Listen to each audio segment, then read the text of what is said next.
Como egresado de dos de las mejores universidades de Colombia, según los rankings nacionales e internacionales, considero que los libros son un símbolo de conocimiento, han sido la base fundamental para que nuestra civilización haya llegado al grado de evolución que conocemos hoy en día. Los libros narran historias, plantean postulados teóricos, plantean cuestiones filosóficas y se han convertido prácticamente en la base para que hoy en día logremos ser la especie dominante en la Tierra. Incluso los postulados de la religión que predomina hoy en día en gran parte del mundo occidental, es decir, el cristianismo y sus variantes, están plasmados en el libro más famoso de toda la historia. Sin embargo, debo admitir que yo en los últimos años he perdido interés y pasión por los libros. Quizás sea porque hoy en día tenemos muchos distractores, como por ejemplo las plataformas de streaming. De hecho, ustedes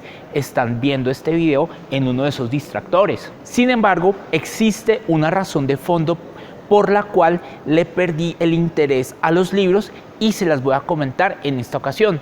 ¡Comencemos!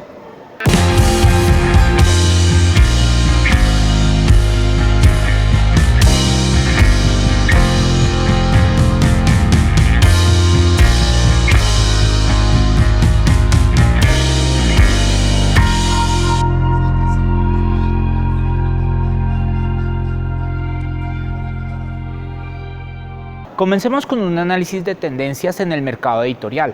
En Colombia, en junio de 2012, o sea, hace aproximadamente 11 años, los libros más vendidos en el país, o bestsellers, como se diría en el mercado editorial, eran textos de literatura en donde los autores plasmaban en sus páginas esos mundos imaginarios, utópicos o distópicos, y te contaban historias que de una u otra forma te enganchaban. En este sentido, nosotros encontramos títulos como 50 sombras de Grey, los textos de Susan Collins sobre la historia de Katniss Everdeen y ese mundo distópico de los Juegos del Hambre, y que obviamente inspiraron las películas que protagonizó Jennifer Lawrence, o los textos de George R.R. Martin, que fueron la base para la muy famosa serie Juego de Tronos o Game of Thrones. Cuando miramos ese mismo ranking de bestsellers para julio de 2023, ahora me encuentro con títulos como Cómo hacer que te pasen cosas buenas, La psicología del dinero, El poder de la hora. Creo que la única medio literatura que aparece dentro de ese ranking y que de pronto puede que cuente una historia son las memorias del príncipe Harry. Cada vez que yo visito una librería me estoy encontrando con este tipo de títulos y me está haciendo más difícil poder encontrar textos de literatura o textos que analicen nuestra sociedad, o mejor, textos que de una u otra forma ejerciten la mente. ¿Qué pasa con estos libros? Estos textos están entrando en la categoría que se llama superación personal y son prácticamente escritos por autores que en uno de mis videos anteriores yo denoté como los llamados gurús del desarrollo y crecimiento personal. Es decir, son libros de autoayuda. No cabe duda que estos textos han sido un éxito en ventas porque de una u otra manera tienen títulos que venden esperanza. Debemos tener presente que la esperanza y el bienestar son unos conceptos que ganaron mucho protagonismo en los últimos años, luego de los días difíciles que vivimos como consecuencia de la pandemia de COVID-19. Sin embargo, desde mi experiencia personal, encuentro dos aspectos que me incomodan bastante respecto al contenido de estos libros. En primer lugar, la culpa o la responsabilidad que se le da al lector. Uno de los temas que llama mucho la atención de este tipo de textos es que sus autores demuestran tener experiencia y una formación académica sólida que convence a los lectores incautos sobre los contenidos de estos textos. Por ejemplo, sabemos que Walter Rizzo es un doctor en psicología y por lo tanto sus textos están enfocados a psicología, y de hecho muchos terapeutas recomiendan estas lecturas como complemento a las sesiones de terapia. Sin embargo, existe algo que incomoda bastante y que tienen en común todos los autores, independientemente de la rama del conocimiento que desarrollen, es que de una u otra forma buscan responsabilizar al lector sobre el éxito o el fracaso que ellos tengan al momento de implementar los consejos o las recomendaciones que se expresan en estos libros. En segundo lugar, son los argumentos basados en pseudociencias. Muchos de estos autores justifican sus planteamientos o postulados a partir de estudios o prácticas cuasi empíricas que no tienen un fundamento científico lo suficientemente sólido para poder hacer estas afirmaciones como válidas. Sin embargo, los lectores se convencen de estos argumentos, máxime cuando los autores que escriben estos textos muestran unas credenciales de estudios y experiencias avanzadas, como por ejemplo un doctorado. A este tipo de prácticas o acciones que no tienen un fundamento científico sólido se les conoce como pseudociencias. En este sentido, a mí este tipo de textos me parece muy peligroso en el sentido de que atribuye al lector la culpa de su éxito o en su fracaso, en su carrera profesional o en su vida personal, basándose en argumentos que no tienen evidencias científicas sólidas. Y estas atribuciones de manera irresponsable son realizadas desconociendo que existen factores por fuera de la voluntad o de las capacidades que tienen las personas para poder gestionar algunas situaciones. Entonces, esta situación lleva a plantearme varias preguntas. Si tú desarrollaste alguna enfermedad que viene de cuestiones hereditarias, ¿eso es tu culpa? Tú puedes ordenarle a tus células que por sí solas te curen de una enfermedad tan grave como por ejemplo un cáncer. Si tuviste éxito en tu emprendimiento, ¿será que fue porque lo decretaste? ¿O no será que habrá sido por tu disciplina y por tu convicción? ¿O no habrá sido porque tuviste personas alrededor que te apoyaron? Si fracasaste en tu emprendimiento, ¿es tu culpa? ¿Será que los aspectos económicos como las crisis financieras, las debacles económicas no tuvieron nada que ver?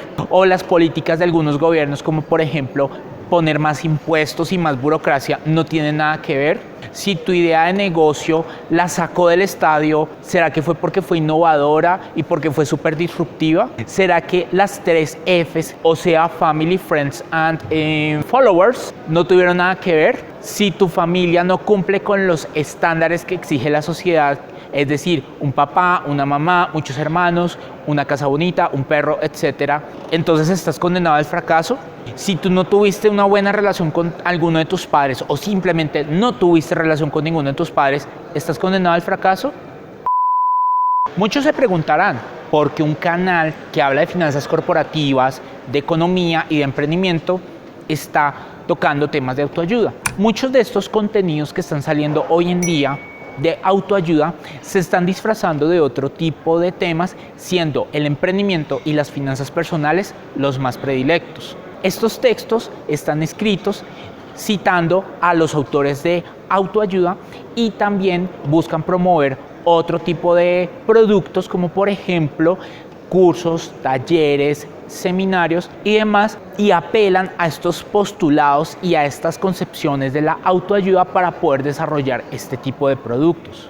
Y todos estos textos no son escritos tanto para compartir conocimientos o experiencias de estos llamados gurús del emprendimiento, sino que se convirtieron en plataformas de marketing para comenzar a promover otro tipo de productos, como por ejemplo los seminarios, los cursos, conferencias y talleres que estos autores promueven, en donde la pseudociencia que brilla por excelencia es la programación neurolingüística. Y para colmo de males, este tipo de cursos son bastante costosos. Para dar más cachete los cobran en dólares. Otro tema que es muy peligroso en este tipo de textos es que algunos autores, en nombre de la libertad financiera y de ser tu propio jefe, promueven prácticas que son poco ortodoxas y que pueden generar muchos riesgos para las personas, como por ejemplo el multinivel. En los últimos años también ha tomado mucha relevancia el tema del trading, aunque este trading